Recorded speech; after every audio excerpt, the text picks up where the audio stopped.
Yo, what's going on, guys? Crispy Flakes here. Welcome to Extra Crispy. So Max Kellerman, a first take, is back at it again. The title of this video is called James Harden Isn't Worthy of First Team All-NBA. I cannot even come up with any sort of argument by why James Harden does not deserve that, especially because, he's 1-2 as far as MVP voting goes. Could potentially even win it. I don't know yet to make in this video, man. So, yeah, if you guys can do me a quick favor and drop a like on this video before we check this out, would be greatly appreciated, man. Trying to get the reaction channel popping up in here. So, thank you guys so much for that. And let's see what Maxie got to say about this.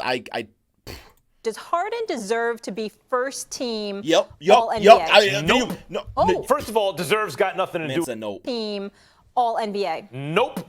Oh. Yup. End the video. First of all, deserves got nothing to do with it. Either you are or you aren't, and I'll explain that in a second. But you want to use deserve, fine. The answer is no. There is no such thing as the regular season. I'm done with this. I don't care what the rules are. There's simply a season. The postseason in basketball is up to 2 months long. Those are the most important games by far. I'll give you Not that. The regular season doesn't count. As I said, it's one big season. The postseason is simply much more important. Almost every MVP caliber player who's ever lived, team has made the playoffs. Not everyone. AD, they didn't make the playoffs this year, but almost everyone.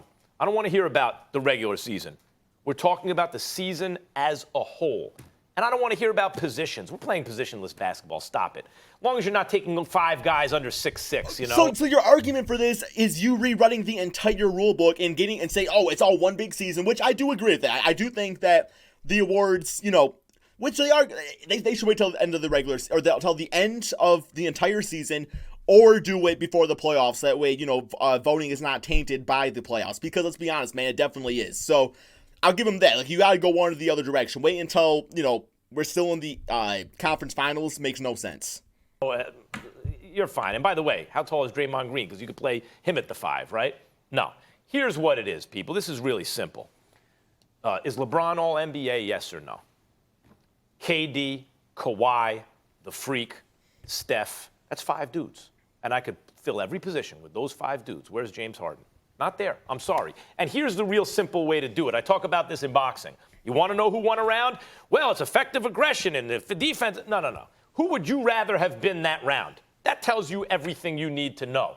So let me ask you this. If these various players are available, tell me when you're taking Harden. You can have him on your team. The Greek Freak's available. You want Harden? KD's available. Do you want Harden? James Harden and Kevin Durant. Durant's fantastic. But even like Giannis and James Harden, depending how you're running your team, you can almost make these arguments, man. Like, James Harden is the best shooting guard in basketball. So, do you want the best power forward in Giannis? I'm considering power forward now. Or do you want, top 2 small forward in either Durant or LeBron James? So, I think the arguments are there. Kawhi, LeBron, Steph. Tell me when you're taking Harden James over one of those Steph. 5 guys. The answer is you're not.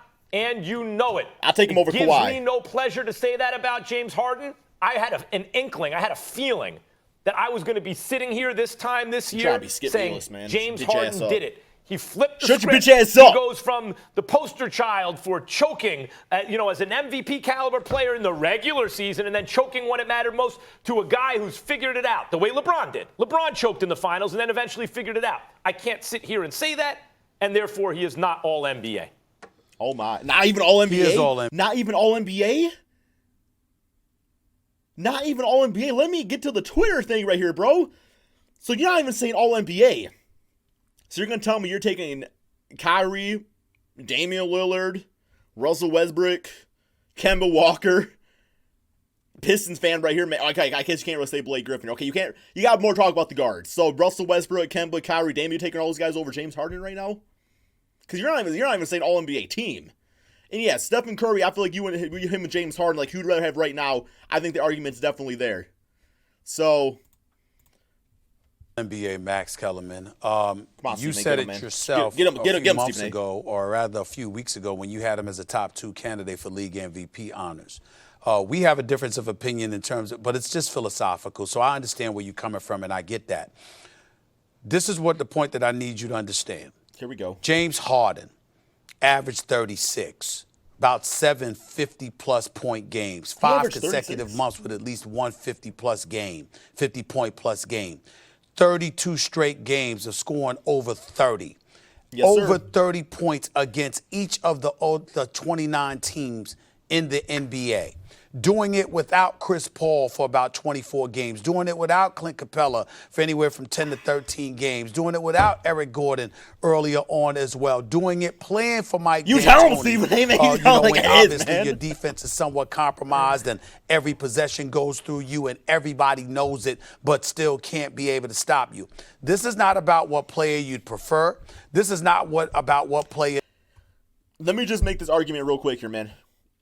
You take James Harden off the Houston Rockets. How good a team is that? You take Kevin Durant off the Warriors. How good a team is that? We're seeing right now. You take Stephen Curry off the Warriors. I think the Warriors are hurt more without Stephen Curry, but you could still take him off, and they would be a better team than the Houston Rockets without James Harden. Let me just say that. Is better. This is not about what player is better in the postseason. It's a regular season. And Max, I think that I'll sway you with this notion. Let me go away from the All-NBA team for 1 second to tell you something.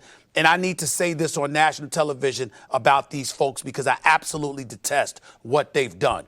On a part of the NBA and a part of the NBA Players Association, I'm calling both of them out. Okay. You know that award ceremony that they're going to have, I think it's like June 24th, where everybody receives their honors? I think it is the most reprehensible thing that could exist. Let me explain why. You ask fans to pack the stadiums 41 nights a year.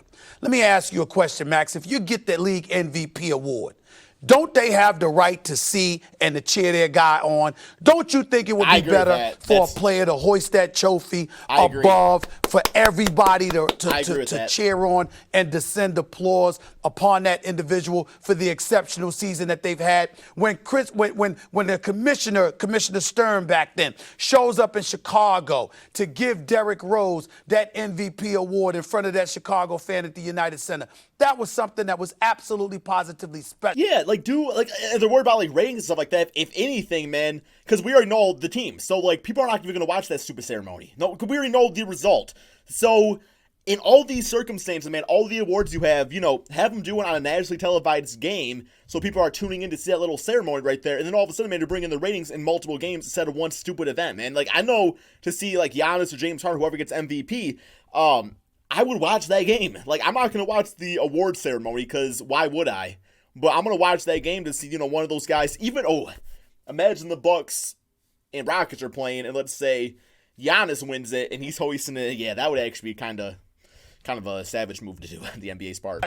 But yet, now they've got us waiting until the end of the season to find out who's awarded at a banquet amongst their peers, leaving the fans to watch on television and not have those home fans there to cheer you on and thank you for the exceptional season that you've given them. This is what I'm talking about here. Everything ain't about the postseason. The regular season matters for a reason because there's 82 games that people pay to watch, pay to come see. And what you do from the end of October to mid-April matters. It doesn't matter as much as your postseason success for those teams that are in the postseason, but half the league doesn't make the postseason, and most of the league ain't even contenders. So it's got to matter for something. Half the league doesn't make the postseason because they don't have an All-NBA player. I mean, the AD's team didn't make the postseason this year, and in fact, that's why I don't have him in the top five.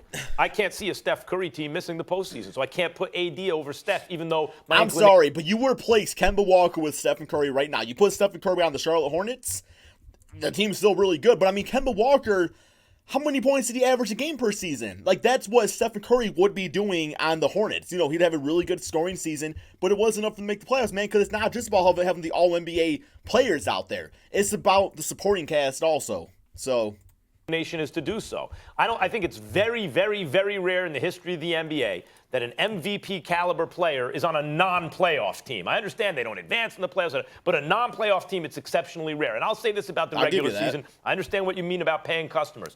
I love the NBA postseason, right? And I love the fact that it's 2 months. As a fan, I've always been a fan of the NBA. You get geeked about the fact that it's a 2-month-long postseason. But in life, there are always trade-offs. Always trade-offs. If this gets better, something else has to give. And when you have such an important postseason where over 50% of the teams make it, 16 out of 30 teams make it into the postseason, you are necessarily devaluing the regular season. You just can't have it both ways. So that's a trade-off the NBA makes, and I'm not mad at them for it.